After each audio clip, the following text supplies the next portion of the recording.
일단 성경을 피시면 여러분들 대부분의 성경에는 아마 각 절 위에 이렇게 소제목이 달려 있을 것입니다. 오늘 살펴보려고 하는 내용들 소제목이 크게 네 가지인데요. 16절 위에 뭐라고 적혀 있나요? 유월절이라 적혀 있고요. 26절 위에 뭐라 적혀 있나요? 77절이라고 적혀 있고요. 29장 1절 위에는요, 일곱째 달 초하루, 7절 위에는요, 속죄일이라고 적혀 있습니다. 참 우리하고 아무 상관이 없어 보이는 이 유대인들의 명절에 대해서 우리가 지금 공부를 해야 되는 상황입니다. 이게 내용이 만만치가 않지만 우리의 삶에, 우리 시대에 맞게 적용을 해서 은혜를 누릴 수 있으면 좋겠습니다. 자, 들어가기는 생략하고요. 말씀과 나눔 1번 한번 보시겠습니다. 제가 읽어드립니다. 하나님이 유월절과 무교절 준수를 명하십니다. 괄호 1번입니다. 같이 한번 읽어보겠습니다. 시작. 유월절에 이어지는 명절, 무교절의 첫날과 일곱째 날이 지켜야 하는 규례는 무엇입니까? 우리 본문 28장 17절 18절 말씀 같이 한번 읽어봅니다. 17, 18 같이 읽습니다. 시작. 또 그 달 15째 날부터는 명절이니 이래 동안 무교병을 먹을 것이며 그 첫날에는 성회로 모일 것이요 아무 일도 하지 말 것이며. 여러분, 괄호 1번의 정답이 무엇입니까? 유월절과 무교절에 지켜야 하는 규례가 있는데, 일단 성회로 모이고, 일단 성도들이 모이는 거예요. 그리고 뭘 하지 말라고 합니까? 아무 일도 하지 말라고 합니다. 그러니까 이것은 세상에 속한, 우리가 먹고 살기 위해서 발부둥치는 세상 일들을 다 스탑하고 하나님을 예배하는 일에 온전히 집중해서 하나님을 바라보는 것에만 신경을 쓰라는 것입니다. 왜 그럴까요?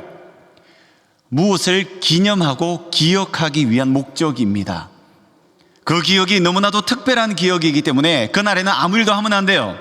세상에 치열하게 살아가고 분주하게 살아가면서 진행했던 모든 것을 스탑하고 과거의 특별한 때를 추억하고 기억하고 기념해야 되는데, 그날이 바로 유월절 무교절이라는 것입니다. 유월절 밑에 설명이 있죠. 유월이라는 것은 넘어가다라는 뜻이죠. 영어로는 pass over, 위로 지나간다는 것입니다. 어떤 의미인지는 아실 겁니다.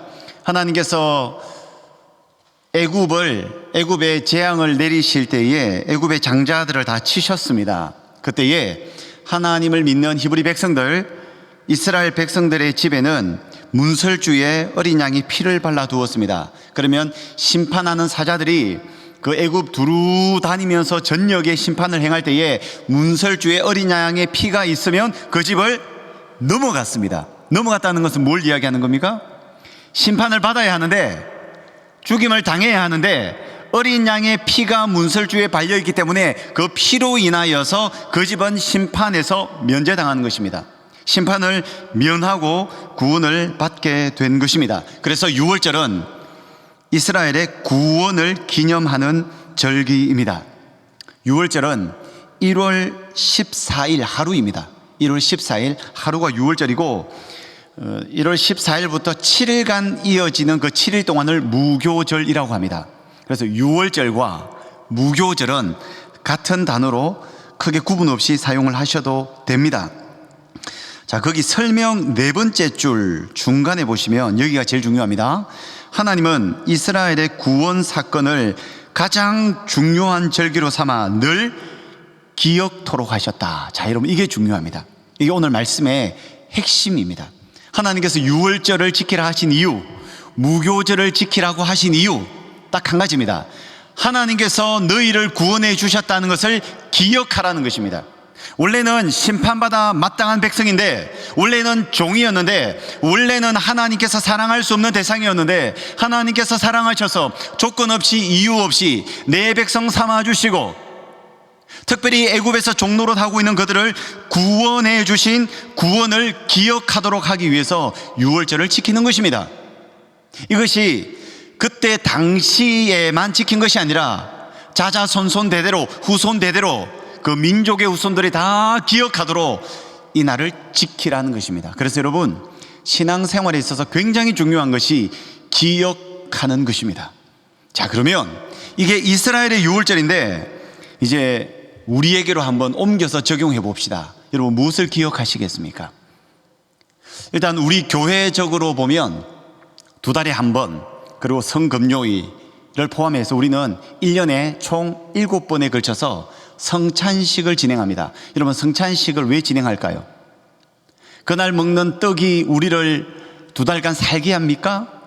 그날 먹는 포도 잔이 우리의 혈액순환을 돕습니까? 우리가 성찬식을 행하는 이유가 무엇입니까? 기억하는 것입니다.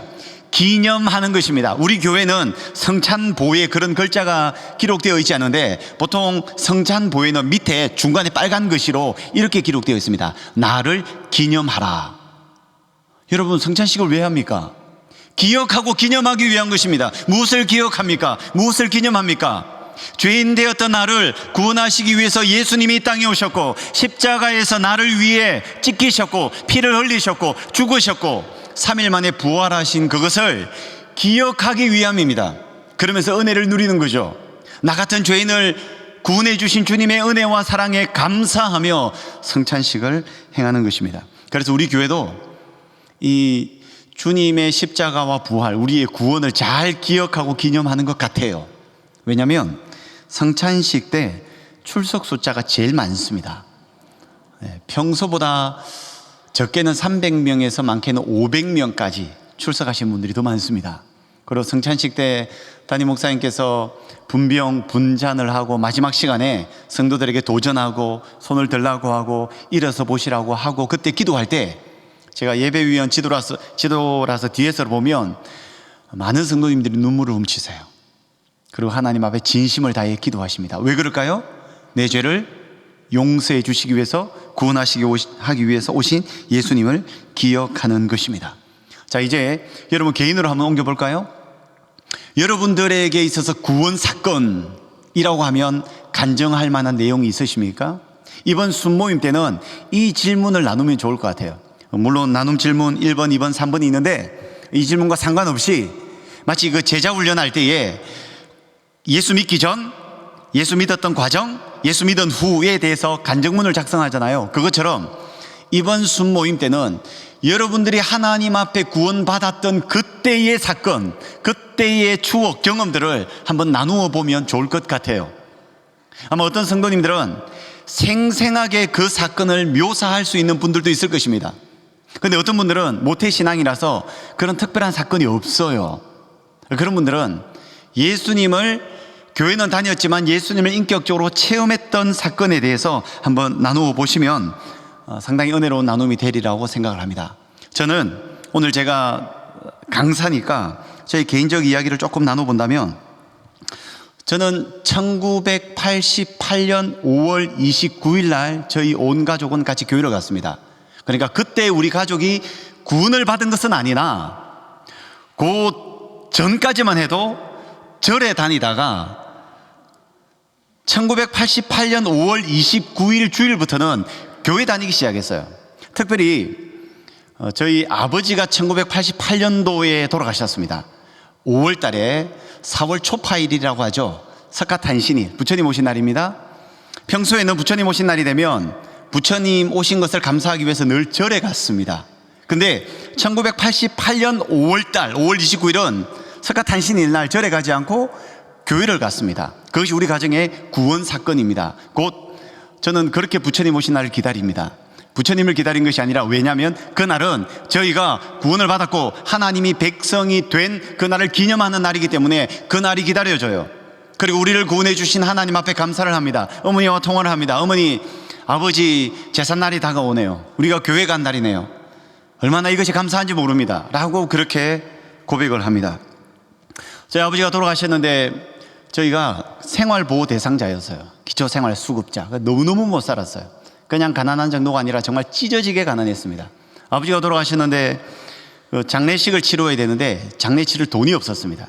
그래서 아버지가 돌아가셔서 시신이 병원의 영안실에 있는데 장례를 치러야 되는데 돈이 없으니 장례를 못 치르고 발만 동동 구르고 있었습니다. 근데 아무도 동네 사람들이 도와주지 않습니다. 보통 장례가 나면 부의금을 해서 서로 부의금을 얼마 하면 그만큼 부의금을 받고 하는데 너무 못 사니까 저희 집에서는 다른 집에 부의금도 못 했던 것 같아요. 아버지 돌아가시는데 장례 치를 돈이 없어요. 근데 누가 장례비를 주시는 줄 아십니까? 저희 시골에 10명 모이는 시골 교회에 담임 목사님도 안 계세요.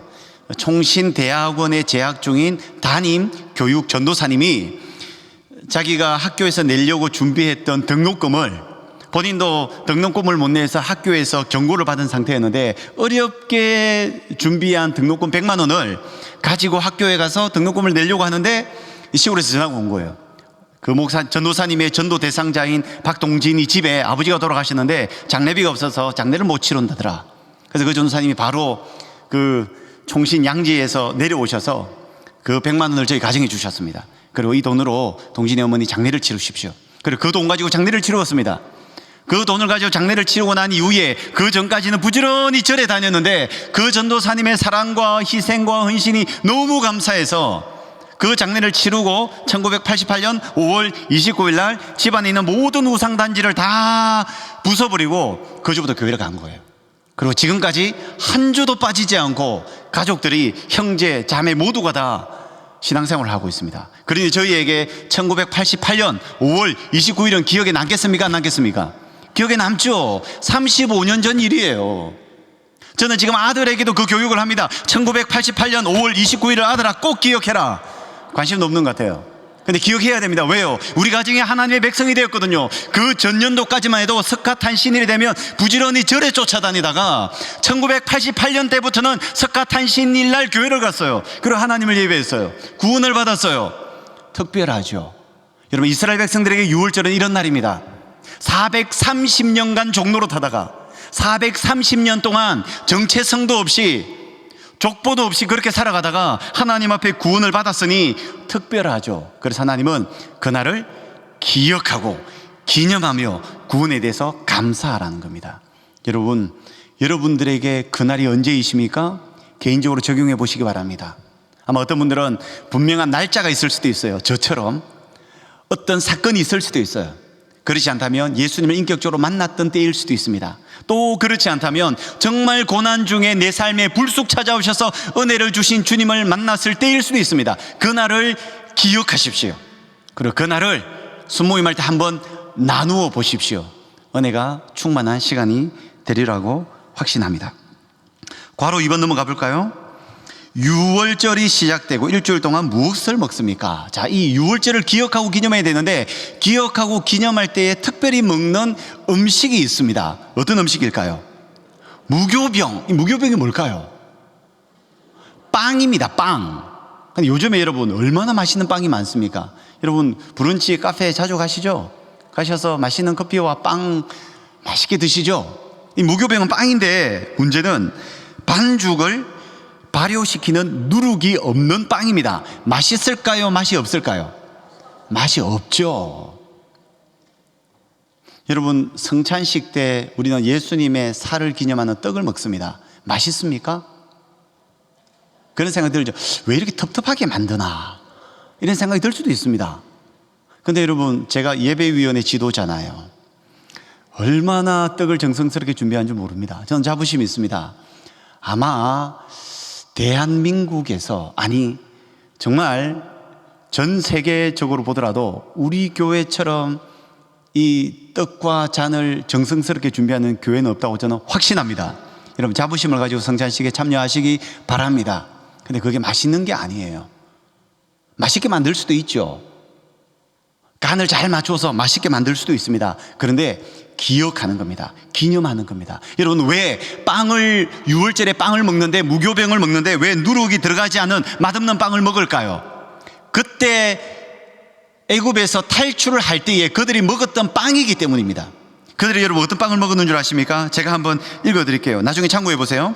출애굽기 12장 39절에 있는데요, 이렇게 기록합니다. 그들이 애굽으로부터 가지고 나온 발효되지 못한 반죽으로 무교병을 구웠으니, 애굽에서 나오긴 나왔는데 배가 너무 고픈 거예요. 탈출했는데. 근데 가지고 나올 때에 반죽을 가지고 나왔는데 발효되지 못한 반죽을 가지고 나온 거예요. 이는 그들이 애굽에서 쫓겨남으로 지체할 수 없었음이며 아무 양식도 준비하지 못하였음이었더라. 그러니까 그들이 먹은 무교병은 발효되지 않은 눈물 젖은 빵이라는 것입니다. 눈물 젖은 빵. 맛이 없었겠죠. 급하게 먹느라, 정신없이 먹느라, 생존하기 위해서 먹느라 정신이 없었겠죠. 하지만 그 이스라엘 후손들이 그 발효시키는 누룩이 없는 빵을 먹으면서, 맛이 없는 빵을 먹으면서 무엇을 기억하겠습니까?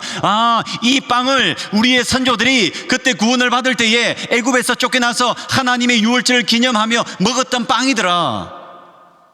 여러분, 어떤 음식 먹으면 탁 생각나는 옛 추억이 있지 않습니까? 어떤 음식을 딱 먹으면 옛 추억이 생각이 나요. 그런 음식이 있지 않습니까? 제가 또 조금 서글픈 이야기를 하겠습니다. 우리 목사님들 중에 제 이야기에 공감하신 분이 계실지 모르겠어요. 근데 정말입니다. 제가 어릴 때 너무 못 사는데 제일 친한 친구가 동네에서 제일 잘 사는 친구예요. 저는 제일 못 사는 집이고 친구인데 항상 같이 놀아요. 근데 이 친구는 늘 먹을 게 많았는데 어릴 때에 이 친구는, 저는 그때 어릴 때 식빵이라는 걸 처음 봤어요. 식빵이라는 거를.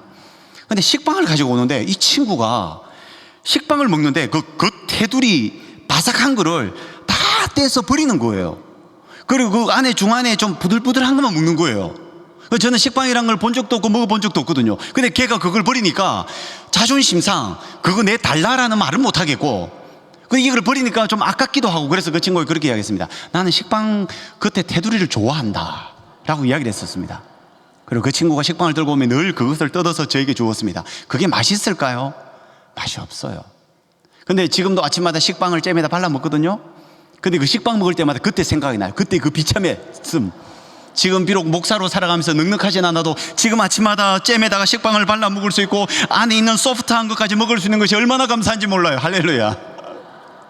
저는 그 식빵 먹을 때마다 그때가 생각나요. 저는 여러분 고구마 잘 안 먹습니다. 어릴 때 고구마를 너무 많이 먹여가지고 안 먹습니다. 사실 국수도 별로 안 좋아했어요. 라면을 끓여 먹으면 라면만 온전히 끓여 먹는 날이 없었어요. 라면을 여러분 집안 식구가 한 7명 있을 때에 라면을 5봉을 사면 국수를 한 주머니 넣어가지고 라면인지 국수인지도 모르는 걸 끓여 먹는 거예요. 왜요? 그게 가성비가 높거든요. 라면을 먹을 때마다, 국수를 먹을 때마다, 고구마를 먹을 때마다, 식빵을 먹을 때마다 어릴 적 생각이 나요. 그래서 그 이야기를 아내와 아들에게 하면 그렇게 듣기 싫어합니다. 저만 기억하는 거예요. 저만 감사하는 거예요. 오늘도 라면 먹고 싶은 대로 끓여 먹을 수 있고, 오늘도 안 먹고 싶은 고구마 안 먹어도 되고, 오늘도 식빵 마음대로 잼 발라서 중간에 것까지 다 먹을 수 있고, 저만의 기억 방법입니다. 근데 이 무교병을 그렇게 먹는다는 것은 과거 그때에 고통스러웠던 과거에, 종로를 했던 과거에 급히 나오느라 발효시키는 누룩도 넣어 먹지 못했던 그 빵을 우리 선조들이 먹으면서 탈출했던 그 출애굽의 역사를 기억하라는 것입니다. 이거는 생활에 적용하기는 좀 쉽지 않을 것 같아요. 무엇을 먹을 때 영적으로 깨어나는지 그거는 여러분 잘 기억을 한번 해보시고 적용을 해보시기를 바랍니다. 어쨌든 오늘 메시지의 핵심은 기억하는 것입니다. 기억하는 것. 자, 괄호 3번 가볼까요? 6월절이 시작되고 일주일 동안 하나님께 드릴 것은 무엇입니까? 그러니까 지키고 먹는 것까지 이야기를 했는데 하나님께 무엇을 드리냐면요, 향기로운 화지에 음식을 드리되 상번제와 그 전제 외에 드려야 된다. 그러니까 제사를 드린다는 거예요, 하나님 앞에. 근데 원래 하루에 아침과 저녁으로 제사를 2번씩 드렸거든요. 그 제사를 넘어서서 더 하나님 앞에 제사를 드리라는 겁니다. 그러니까 구원해 주신 것에 대한 마땅한 감사로 주님 앞에 온전한 예배를 올려드리라는 것입니다. 매일 새벽기도 하지만, 수요 예배 나와서 말씀을 듣지만, 금요 집회를 드리지만, 주일만큼은 모든 일을 멈추고 나를 구원해 주신 하나님을 기억하며 그분 앞에 최고의 예배를 주일 예배로, 교구 모임으로, 찬양 예배로 하나님 앞에 올려드리라는 것입니다. 진심으로, 전심으로 하나님 앞에 그 예배를 드리라는 것입니다. 밑에 나눔 1번이 있는데요, 요거는 생략하시고 아까 제가 나눠드렸던 질문 기억하십니까? 개인적으로 이스라엘 백성들에게 유월절이 있었다면 나에게 구원의 기쁨과 감격이 있었던 그날, 그 사건, 그 경험을 순원들과 함께 나눠보시기를 바랍니다. 자, 2번 넘어가는데요, 21분 되었네요. 21분. 제가 딱 3분 안에 끝내겠습니다. 2번입니다. 하나님은 77절과 일곱째 달의 절기를 지키라고 명하십니다. 77절은 무엇을 드리는 절기입니까? 자, 28장 26절 보면 처음 익은 열매를 드리는 겁니다. 자, 여러분 77절이 언제냐면 6월절이 1월 14일이라고 했죠. 1월 15일부터 7일간 무교절을 지킨다고 했죠. 자, 6월절 1월 14일이 무슨 요일인지를 모르겠으나 6월절부터 다가오는 안식일이 있을 것 아닙니까? 안식일, 당시 토요일을 지켰는데요. 그 안식일로부터 50일째 되는 날을 77절이라고 불렀고 77절이라고 지켰습니다. 77절이라고. 이 77절을 부르는 또 다른 이름이 있습니다. 77절, 50일째라고 해서 오순절. 그리고 그때에 밀과 보리를 거두는 날이라고 해서 맥추절. 그러니까 77절, 오순절, 맥추절은 전부 다 똑같은 단어입니다. 이 날을 지키는 겁니다. 이 날은 왜 지킬까요? 구원해 주신 것뿐만 아니라 구원받은 것도 너무나도 감사한데 먹을 것을 주시고 입을 것을 주시고 생활할 필요한 일용한 양식까지 공급해 주신 하나님 앞에 감사하기 위해서 77절, 오순절을 드리는 거예요. 이 죄인을 구원해 주신 것도 너무나도 감사한데 구원을 넘어서서 이 땅에 살아갈 수 있도록 먹을 것을 주시고 입을 것 주신 주님 앞에 감사를 올려드리는 겁니다. 오늘날로 이야기하면 맥추 감사절이나 추수 감사절처럼 일용한 양식을 주신 은혜를 감사하는 겁니다. 그러니까 하나님은 이스라엘 백성들에게 구원의 기쁨, 공급하심과 보호하심의 기쁨을 기억하고 기념하도록 이런 절기들을 허락해 주신 거예요. 지난 화요일 날 담임 목사님께서 이스라엘의 이 절기에 대해서 이야기하면서 굉장히 중요한 단어를 하나 말씀하셨습니다. 그게 뭐냐면 리듬이었습니다. 리듬. 이 리듬이 중요합니다. 이스라엘 백성들이 1월 1일부터 12월 31일까지 영적인 리듬을 가지고 생활할 수 있도록 그 리듬을 따라서 신앙생활을 쭉 하면 하나님을 잘 섬길 수 있는 이 리듬을 만들어 놓으셨다는 거예요. 그 리듬을 쭉 따라가면 이스라엘 백성들이 구원의 감격도 올려드리고 또 일용할 양식을 제공하는 감격도 올려드릴 수 있다는 것입니다. 자, 넘어갑니다. 자, 그 다음에 괄호 2번 일곱째 달 초하루에는 무엇을 부르어야 합니까? 나팔을 붑니다. 이 날은 나팔절이라고 합니다. 여러분, 이스라엘 백성들에게 있어서 7월 한 달은 가장 중요한 달입니다. 7월 1일 날 나팔을 붑니다. 그리고 7월 10일 날 잘 아시죠? 대속죄일입니다. 대제사장이 지성소에 들어가서 모든 죄를 하나님 앞에 고백하고 용서받는 대속죄일이 7월 10일입니다. 그리고 7월 15일부터 22일까지 8일간은 초막절을 지킵니다. 이스라엘에서 제일 중요한 달이 7월 한 달입니다. 그 7월 달은 일을 안 해요. 7월 1일 나팔을 불고 10일 대속죄일을 보내고 15일에서 21일까지 초막절을 지키면서 하나님 앞에 나아가는 겁니다. 근데 이 7월 달의 컨셉은 어떤 컨셉인 줄 아십니까? 그 정답이 괄호 3번에 있는데요. 일곱째 달 열흘에 이스라엘 백성들의 심령은 어떻게 해야 합니까? 심령을 괴롭게 한다는 겁니다. 7월 달은 하나님 앞에 괴로운 마음으로 섭니다. 왜요? 대속죄일이 있잖아요. 내 모든 죄악을 주님 앞에 가지고 나서 용서함 받기 때문에 심령을 새롭게 해야 합니다. 전반기에는 6월절과 무교절, 초실절, 77절, 오순절, 맥추절 이때는 축제예요. 감사해요. 7월달은 다소 분위기가 물론 그 초막절하고는 조금 다르지만 하나님 앞에 심령을 아프게 하며 애통하는 마음으로 주님 앞에 나아가는 컨셉으로 7월 한 달을 보내게 되었습니다. 그래서 여러분 오늘 내용을 정리하면 두 가지입니다. 신앙에는 여러분 기쁨과 애통이 동시에 존재해야 합니다. 기쁨도 있어야 됩니다. 감사, 감격, 즐거움, 축제, 기쁨 이것이 있어야 합니다. 왜요? 구원해 주셨으니까. 왜요? 일용할 양식을 제공해 주셨으니까. 그럼에도 불구하고 세상에서 죄를 지으며 하나님을 떠났던 우리의 연약한 심령이 있기에 우리의 심령을 아파하며 애통해하며 고통해하며 주님 앞에 나아가 회개하는 통회하는 애통도 있어야 된다는 것입니다. 여러분들에게는 이 애통이 있으십니까?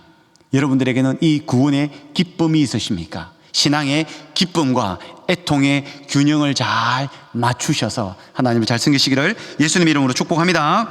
나눔 2번, 3번은 보시고 필요하면 하시는데 그냥 아까 제가 처음 나눠드린 질문으로 수모임을 나누시면 풍성한 모임이 되리라고 생각합니다.